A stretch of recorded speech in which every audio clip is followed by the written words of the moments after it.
right. So once again, this is Mid-Card Mana, the loose cannon. Bang, bang. Oh, am I supposed to say that? Sam Keola, the wrestling connoisseur. Thank you. And so this is hopefully going to be a really fast video where we talk about the occurrences in New Japan and in Hawaii in Action Zone Wrestling.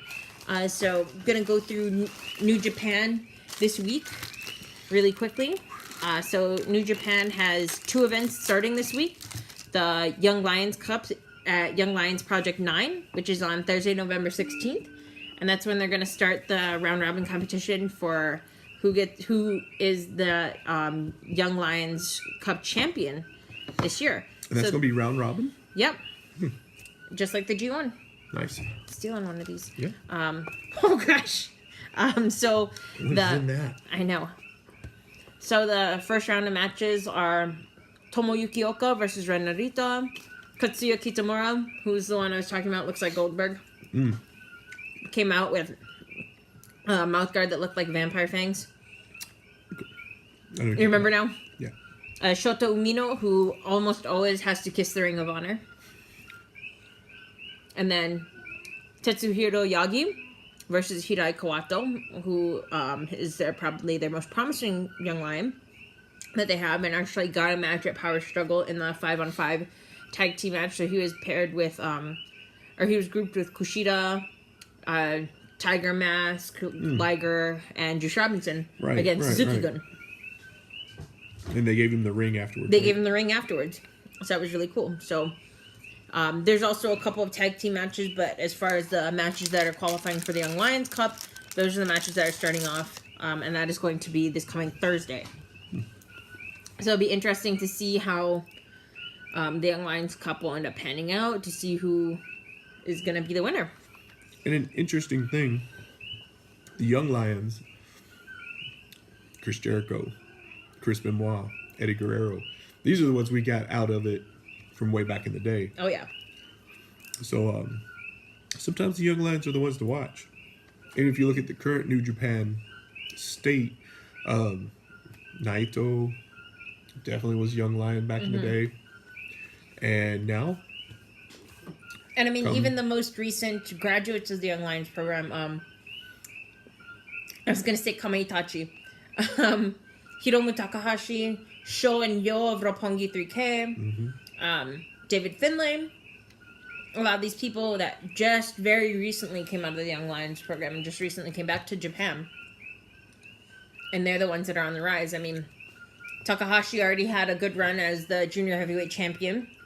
And Roppongi 3K are currently the junior heavyweight tag team champions, as well as being the winners of the 2017 Super Junior Tag Tournament. What happened to Cody Hall? Who knows? I think actually last I checked, he's in Noah. Oh, really? Yeah. Oh, okay. I didn't know if something happened. I remember reading some rumors before. That He's not with New Japan anymore. But he did get signed to a contract, I want to say, in Noah. It's either Noah or All Japan. Because, I mean, those are the only other 2 really big promotions in Japan. Well, there's Wrestle 1, 01. But as far as, like, large promotions in Japan, it's usually the big 3 of All Japan, New Japan, I'm and Noah. actually surprised All Japan's still around after Muto left and started Wrestle 1.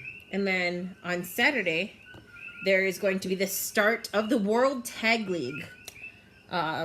So I want to go through the blocks they have set up. So A block consists of tag teams including Evo and Sonata, Minoru Suzuki and Takashi Iizuka, Hangman Page and Yujiro, the Tokyo Pimp, Bad Luck Fale and Chase Owens, Yuji Nagata and Manabu Nakanishi are tagged together. This year is probably Nagata's last year in wrestling for New Japan until he probably retires. So You think he'll retire? I mean, he announced already that this year was his last G1. Okay. So I think he's if this year isn't his last year, it's close to it. Then there's Tenkozi, Hiroyoshi Tenzan, and Satoshi Kojima, Hiroki Goto and Yoshihashi, and Juice Robinson, who they've been pushing really hard, and Sami Callihan, making his debut for New Japan. So that's gonna be that's a tough one to pick. Like who's gonna be the winners for A block? Who knows? But B block, I already have my pick as to who I want to win for B block. So the B block competitors are Killer Elite Squad. So that's Lance Archer and Davey Boy Smith Jr. Trent Beretta and Chuck Taylor, also known as the Best Friends. Gorillas of Destiny, so it's Tamatonga and Tongaloa. There's also War Machine, which is Raymond Rowe and Hansen. David Finlay is tagging with Katsuya Kitamura, the person he had the match with at Power Struggle. There's also Tomohiro Ishii and Toru Yano. They usually tag together as part of Chaos. There's Toge Makabe and Henry Henare. And then finally, the tag team that I want to win, Michael Elgin and Jeff Cobb. Oh, God. Jeff Cobb making his New Japan Pro Wrestling debut. A tough one to pick. That's my pick. That's my pick. That block is actually more stacked. I know, right? But also difficult to choose a winner from. So I'm definitely rooting for Jeff Cobb. Jeff Cobb, of course, is from Hawaii. He has had, I believe, 3 title runs as the AZW World Heavyweight Champion. He recently lost the belt to Kaimana. And that's going to be my segue into talking about AZW's marquee event. So they have a event on November 21st. That's next week, Tuesday, called Fallout. Now, unfortunately, I don't have the full card.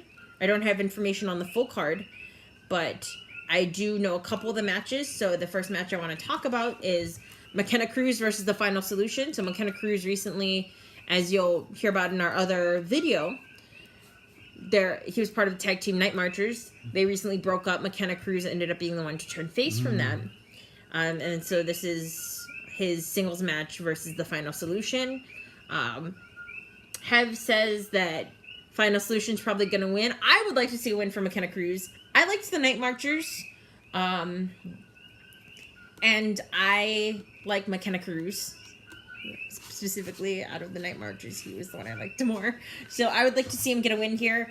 I'm not as familiar with the storylines going into this because I unfortunately haven't gotten a chance to go to a show myself and mostly see clips and videos that you can find on YouTube or Instagram of these matches. That's all I ever get to see is like little clips here or there. Then the next match I want to talk about, which I was surprised by, mostly because this person is usually in the tag team scene.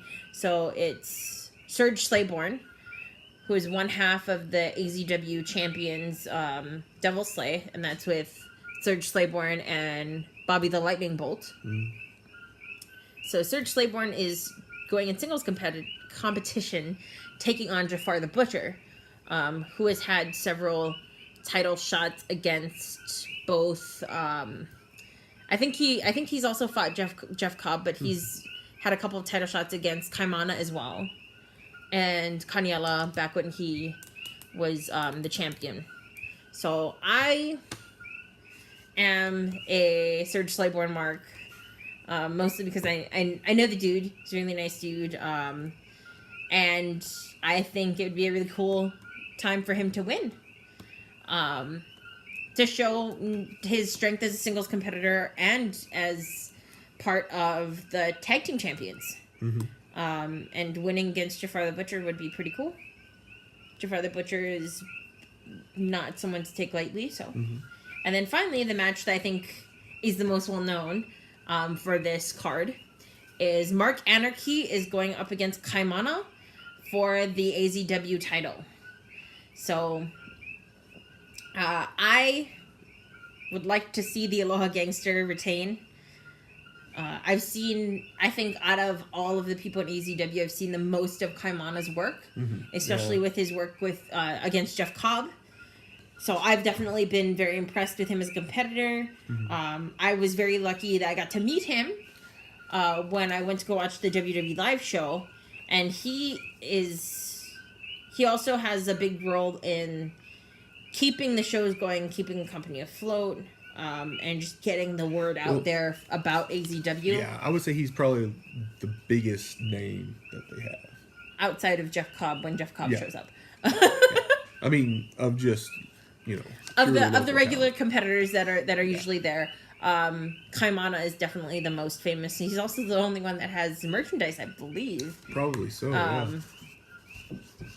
So I would like to see him retain. Mark Anarchy also, though, is super talented, so I wouldn't be too surprised if Mark Anarchy was able to get the win here. Yeah. But, of course, my heart and my prediction lies with Kaimana.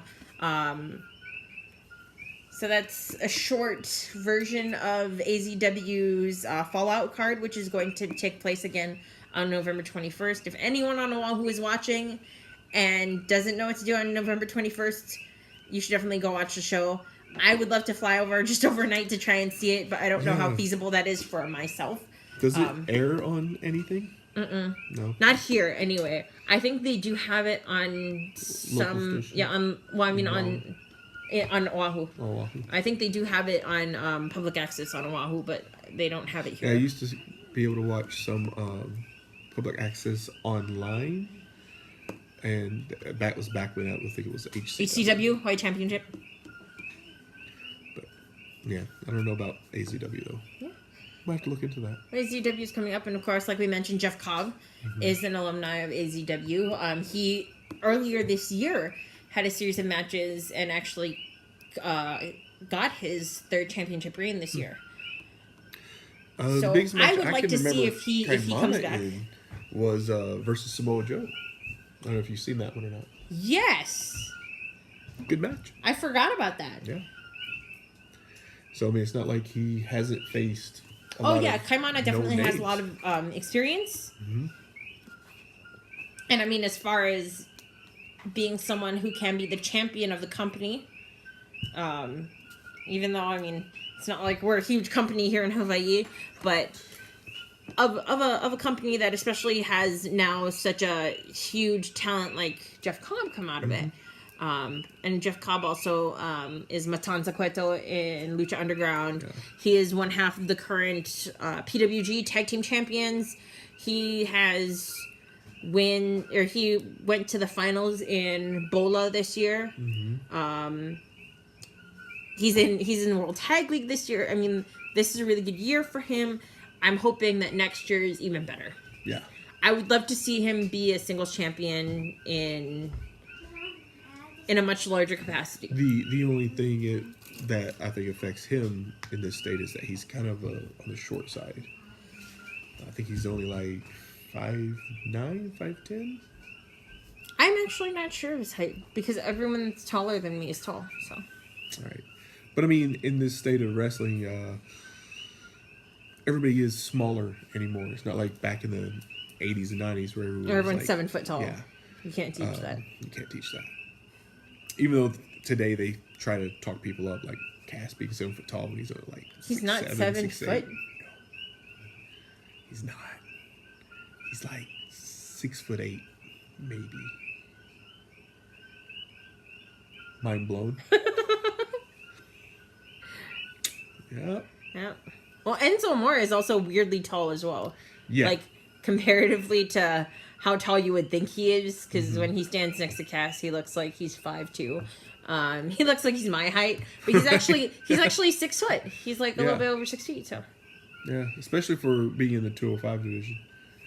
Yeah, he's very tall for a cruiserweight. Yeah. So, yeah, but who knows? I mean, Cobb's talent speaks for itself. Who going to call first? Is it going to be WWE? Well, I mean, apparently he's had going to be the rebranding Anthem Impact. I mean, he's apparently already had a tryout with WWE and it didn't work out. I think. It's a real shame because which is a shame because I mean he would be a huge acquisition. Yeah. Honestly, a lot bigger of an acquisition than I think they really realized at this point. It was in the last 2 years or so, I think. Because there's a couple of tryouts that I've heard of that I'm surprised they haven't signed yet to NXT, but it could be because they're waiting to cut dead weight right now. dead weight. When of course the other rumor is that TNA because they lost Rockstar Spud's gonna show up in the 205. Supposedly he's gonna sign with WWE if he hasn't already. Once they work out visa issues, I think. As the pending WWE thing. will work out the visa issues. Unlike Impact. Yeah, I mean, it's just such a large office. That was what I had heard that was one of his big problems, is that his visa issues with Anthem Impact never really got fully worked out. Apparently for a lot of them. Yeah, so that's why he wasn't able to make a couple of the larger pay-per-views because of the fact that they just... Yeah. Apparently the last pay-per-view, they actually canceled... one of the women's matches, Taya Valkyrie. Taya was caught up in visa issues as well. Who apparently is married to Johnny Impact. Yep. They had a intergender tag match, I want to say at Wrestle Circus, which are Buddy Sun God was talking about earlier, against World's Cutest Tag Team, Joey Ryan and Candice LeRae. That would actually be really good to watch. I like Joey Ryan. Who doesn't like Joey Ryan? Also, I would sign Joey Ryan if I was... It's Joey Jericho. I would. I would totally sign him as Joey Jericho. Jericho's younger brother. Jericho's skeezy younger brother. Yeah. It'd be great to see them together. Especially on 205. Because Joey Ryan, he's under 205, right? Yeah. And it's always on the network, so you can get away with... All his weight is in his dick, though. It is. You could get away with so much with Joey Ryan on the network. It wouldn't even have to be aired on TV. So there it is. Wow. Book it. Anyway, why haven't they hired me yet? I don't know. This is damn good stuff. I don't know. People slipping through the cracks all over the place. Slipping and falling. Yeah. You shouldn't fall, though. It'll hurt your Achilles. It would. Yeah. So, anyway, that is it.